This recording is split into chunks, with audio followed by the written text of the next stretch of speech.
ayuda económica para seguir las construcciones tanto del seminario como de las casas de formación, de los religiosos ecuménicos de Guadalupe, parte femenina, parte masculina.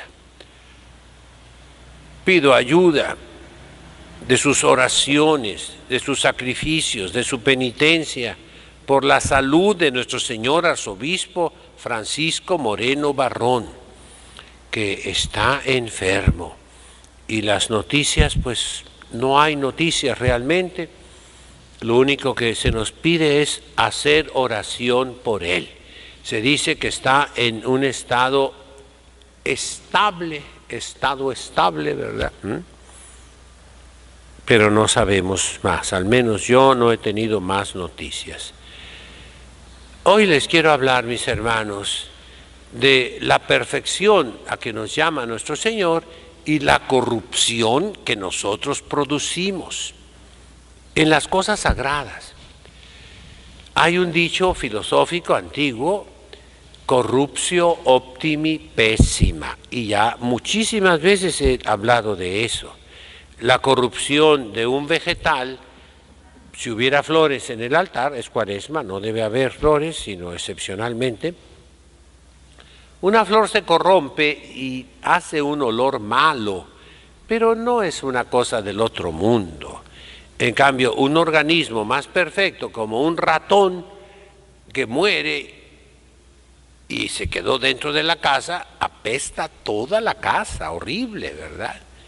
Un perro que es más perfecto que un ratón, apesta toda la cuadra, toda la calle. Un hombre que muere y queda en la calle, apesta toda la colonia. Es horrible la peste de un hombre muerto. Me ha tocado eso. Porque es más perfecto. Y así vamos a examinar algo perfecto que Dios nos dio a nosotros. Por ejemplo, el sacramento del matrimonio es algo perfecto, hecho por Dios, una maravilla. Pero se puede corromper. Por un lado, cosas que no son matrimonio, que son pecado asqueroso, pecado contra la naturaleza, entre personas del mismo sexo, se quiere llamar matrimonio, se quiere bendecir, se quiere decir que viene de Dios. Hay frases ya de malos pastores que dicen el amor de dos hombres sexual, el amor de dos mujeres entre sí sexual, viene de Dios. Lo han dicho, lo han proclamado. Y no es cierto. Va contra la ley de Dios. Eso sí es cierto. Y entonces se ha corrompido una cosa santa. Otra cosa más o menos equivalente a un sacramental son en México los 15 años de una jovencita. Fue algo que los misioneros introdujeron para los indios, no para los españoles. Los españoles, las familias españolas, no celebran 15 años de sus hijas. Las familias indígenas sí, de manera que todos los indígenas celebran sus 15 años, porque fue para sustituir otras ceremonias inmorales que tenían cuando eran paganos los indios mexicanos. Y en los 15 años consisten en consagrar a Dios nuestro Señor la juventud de esas muchachas, consagrarle su castidad. Pero ahora se han pervertido y son borracheras, ahí hay droga, ahí hay sexo, ahí hay gula, ahí hay bailes inmorales, indecentes. Y comienzan con la Santa Misa y terminan en la madrugada vomitándose, También ahí por los malos pastores que permiten que se hagan esas ceremonias en las tardes, en las noches, cuando que originalmente tanto los matrimonios como los 15 años se celebraban en la mañanita. Esa era la hora de la misa. Juan XXIII y Pío XII permitió como una excepción en el domingo la misa vespertina, la misa de la tarde, para favorecer a aquellas personas que no podían acudir a misa por su trabajo necesario, como los policías, los militares, los médicos, etc. Después se amplió ese permiso para el sábado en la tarde poder asistir a la misa y que ya vale como precepto dominical, vale como si fuera la misa del domingo. Pero comenzaron los malos pastores a celebrar allí las bodas, los matrimonios y los 15 años y otras ceremonias. Y todo se echó a perder. Otra es el famoso Halloween, que es la víspera de Todos Santos, en que la Iglesia, con raíces en el Antiguo Testamento, basta ver el libro del Deuteronomio, el libro de Ruth, se daba la famosa pepena que llamamos en México a los pobres, lo que quedó de la agricultura, de los campos, que tú no recogiste, es para la viuda, para el extranjero y para el huérfano. ¿Y qué pasó? Se echó a perder. La viuda se transforma en bruja, el extranjero en vampiro, el huérfano en esos niños terribles que amenazan, triqui-traca decimos en México, pero es treat, o sea, dame una merienda, una golosina, o te hago una travesura, ¿verdad? Y ahora es algo satánico, demoníaco, diabólico en todo el mundo. Otro ejemplo es el carnaval, que significa arrojar la carne, carnestolendas, quitar la carne, porque llega la Cuaresma con el miércoles de ceniza, y la Cuaresma era ayuno toda la Cuaresma. Pero el ayuno de la Iglesia no es ese moderno que andan por ahí, los malos pastores metiéndolo. Ayuno a pan y agua, que desequilibra a las personas. No, el ayuno eclesiástico de la Iglesia tradicional es una parvedad en la mañanita. Decimos un vaso de avena, un plato de avena, por ejemplo, caliente, un pedacito de pan y basta. En la cena también, diríamos un vaso de leche y un plátano y basta. La comida, sin embargo, normal, comida normal, pero sin carne, si es abstinencia. Y así sí se puede hacer 40 días de ayuno, porque es algo equilibrado, como la Iglesia siempre ha combatido los extremos, las exageraciones, esas no vienen de Dios. ¿Y qué pasó? El martes de carnaval ahora son espectáculos paganos, blasfemos, anticristianos. Lo vimos el año pasado en Brasil, este año yo creo que va a seguir igual, que ya fue igual. Contra Jesucristo nuestro Señor. Una adoración al demonio, al diablo, a Satanás. Y así vamos ahora con el día de San Valentín, que es un santo, un sacerdote santo, mártir, que después se dijo era el día del amor y la amistad. Pero ahora se dice es el día de los amantes. Amante en castellano moderno, significa adulterio. Un hombre casado por la iglesia tiene una amante, es una querida, es una mujer adúltera y él también se convierte en adúltero. Ahora el día de San Valentín es el día de los adúlteros, Aunque fue esta vez el miércoles de ceniza, nadie ayunó, nadie dejó la carne, todo mundo comía carne. Y peor tantito, la prostitución. Los informes que tuve del miércoles de ceniza aquí en la ciudad de Tijuana, que tristemente subrayan, ponen énfasis en la mala fama que siempre tuvo Tijuana, la ciudad perdida, la Sodoma y Gomorra, la pecadora del Pacífico.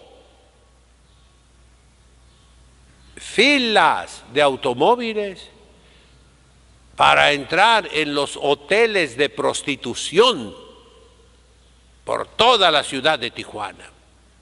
Qué cosa tan terrible. El miércoles de ceniza, que debe ser de ayuno, de abstinencia, de limosna, de obras buenas, de mortificación, de sacrificio, de dominio propio. Todo se lo llevó el demonio. Esa es la corrupción a la que me refiero, mis hermanos. Y dirán muchos, no se puede hacer nada. Momento. Yo me dirijo a los cardenales, arzobispos, obispos, a las conferencias episcopales. ¿Qué deben hacer, los pastores buenos? Primero, quitar las misas de la tarde, que realmente ya no sirven para nada. Ya no tiene sentido ese permiso que dieron los sumos pontífices, porque se ha utilizado mal. No permitir que haya matrimonios en las tardes, mucho menos fiestas de 15 años en las tardes. Así, si hay una celebración comprensible, ¿verdad? Es en la mañana. Se hace un desayuno de gala, un almuerzo de gala, una merienda de gala, una comida, un banquete de gala. Pero ya en la tarde ya se terminó todo y no se propician ni los bailes indecentes, ni la borrachera con el alcohol y las bebidas embriagantes, ni las cosas inmorales que ahora se cometen por todas partes. Segundo, ¿qué deben hacer los que quieran ser buenos pastores como Jesucristo? Fulminar los castigos que Jesucristo nos puso como instrumentos, como medios, para el pueblo cristiano. No estoy hablando para los paganos, para los ateos, para los descreídos, para los apóstatas, para los herejes. No, no, no. Para los fieles cristianos. Utilizar la excomunión. Sí. Todo aquel que aproveche las festividades cristianas y arruine su significado católico, su significado sagrado, y las convierta en profanaciones, en burlas, en sacrilegios, en blasfemias, queda excomulgado. Los obispos tienen esa autoridad, úsenla. Hace muchos años, cuando en México comenzaban todos los famosos secuestradores y otros crímenes de sustancias tóxicas para arruinar a la juventud.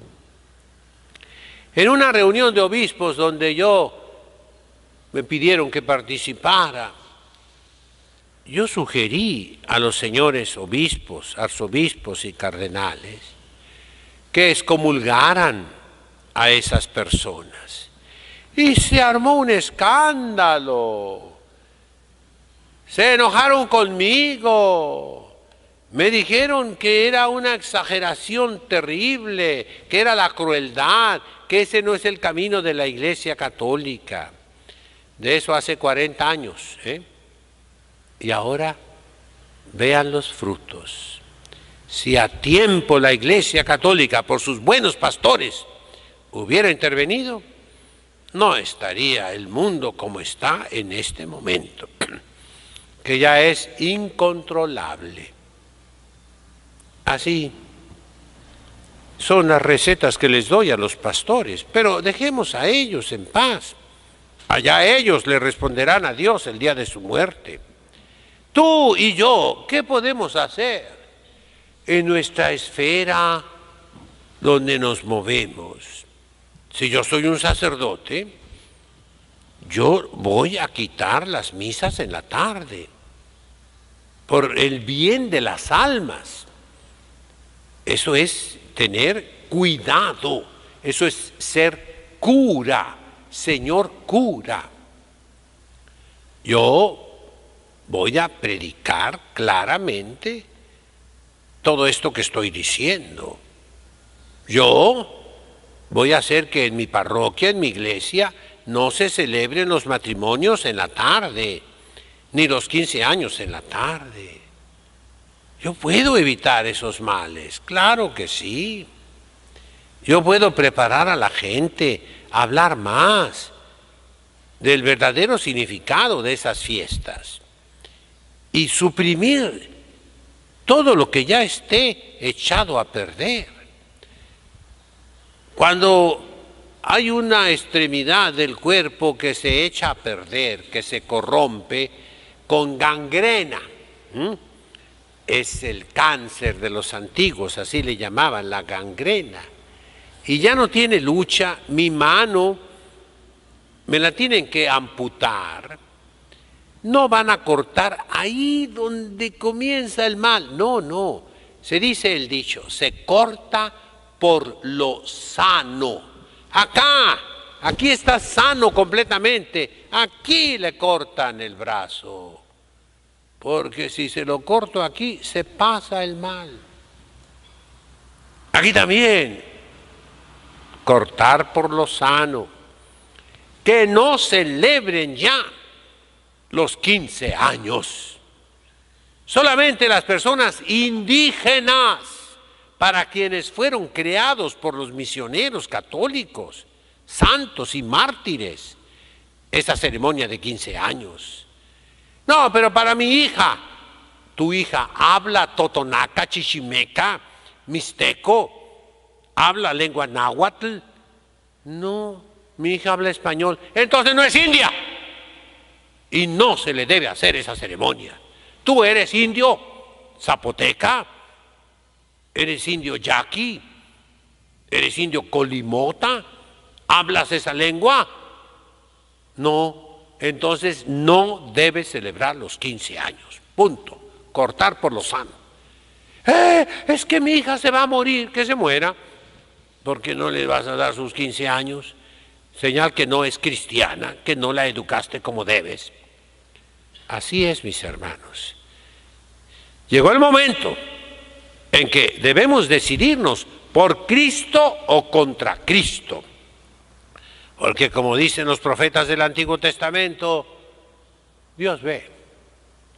Todos los dueños de esos hoteles de prostitución, todos los dueños de esas cantinas, de esos clubes nocturnos, deben quedar excomulgados por los pastores buenos que tienen la potestad de excomulgar. Yo no puedo excomulgar. ¿No lo haces? Tú eres culpable que esa gangrena, que ese cáncer se difunda por todo el cuerpo y después ya no haya remedio. La iglesia está desapareciendo, mis hermanos. Cada año 250,000 católicos abandonan la iglesia. No porque se mueren, no. Se van de la iglesia católica. Son cifras que encontré ayer, me puse a investigar en internet y es el promedio más o menos, 250,000 cada año y sigue creciendo la cifra. La iglesia se está acabando. ¿Dónde están los católicos? Es que el dueño de ese hotel de prostitución es un católico bienhechor. Pues es hipocresía. Dios abomina tus limosnas, abomina tus comuniones sacrílegas, porque tú eres causa, coeficiente, que propicias el pecado. Todo aquel que esté conectado con esas personas que hacen el mal y gozan los beneficios de ese mal, aunque yo no sea obispo, les digo claramente, deberías estar excomulgado por un obispo. Y si los obispos no cumplen con su deber, considérate tú excomulgado, cortado de la comunión de la iglesia. Es el único remedio que tiene la iglesia y nos lo dejó nuestro Señor Jesucristo. ¿Cómo?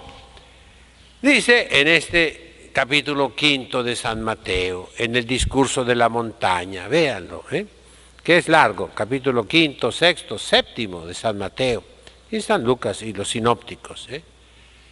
Peca a tu hermano, llámalo, habla con él, si te hace caso lo ganaste, no te hace caso, entre 2 o 3 hablen con él, no hace caso, dilo a la iglesia, y si no hace caso a la iglesia, ni lo saludes, apártate de él. Esa es la excomunión, es el remedio que nos dio nuestro Señor Jesucristo, y no se ocupa que un obispo la declare.